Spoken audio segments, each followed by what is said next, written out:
Salut tout le monde, on voulait vous parler aujourd'hui de la préparation de plancher quand on fait un plancher en polyaspartique ou souvent on dit le mot époxy. Première chose, c'est très important de savoir que l'époxy, ce n'est pas du polyaspartique. La façon que les UV est gérée dans l'époxy est beaucoup moins efficace que dans le polyaspartique.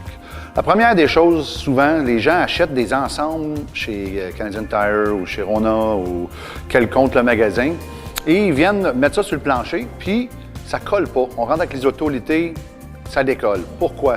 75% du temps, c'est la préparation du plancher qui fait la différence. Quand on passe notre main, même si on lave notre plancher avec une laveuse à pression, quand on passe notre main sur notre plancher, on voit ici qu'il y a toujours une petite résidus blanche de fluorescent.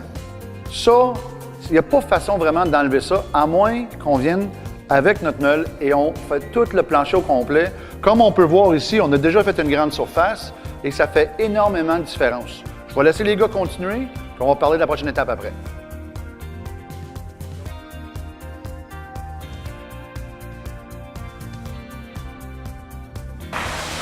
Là, une fois qu'on a bien passé la meule à grandeur, le plancher est tout prêt, les petites réparations y ont été faites, on part avec notre première couche. Notre première couche est installée avec un squeegee et par après, on passe avec un rouleau. L'importance de la première couche, nous autres chez ProSlat, on utilise du polyaspartique pour la première couche. Il y a des gens, des compagnies qui sont moins chères que nous, mais par contre, ils vont utiliser un époxy. Ils disent que le flocon va faire la couverture qu'on a besoin. Mais c'est pas vrai. Le flocon va couvrir à peu près à 75% ta première couche. Alors, il faut faire très attention quand on demande à quelqu'un de venir faire notre plancher. Demande-leur s'ils utilisent le même produit pour la première couche et la deuxième couche. Ça veut dire souvent que tu vas avoir du polyaspartique. Souvent, ils vont vous dire « Ah, on n'utilise pas la même chose pour la première couche parce que ça n'a pas la même adhésion. » Mais c'est pas vrai. C'est juste une façon de couper les coups. La prochaine étape va être qu'on va lancer les flocons. Ça va être dans à peu près 2 petites secondes, on va voir ça. Comme on voit ici, on est en train de mettre les flocons. Là, on va lancer à peu près une couche un demi-pouce de flocons tout partout pour être sûr qu'on couvre le plus possible. Mais c'est impossible, comme je disais tantôt, de couvrir à 100%. C'est là l'importance de la première couche en polyaspartique. C'est là l'importance quand on fait entre la porte de garage, le petit seuil à l'extérieur et à l'intérieur qui ne change pas de couleur. C'est la couche de base. Parce que même en lançant, comme on voit ici, on va couvrir à peu près 75% après qu'on ait tout ramassé.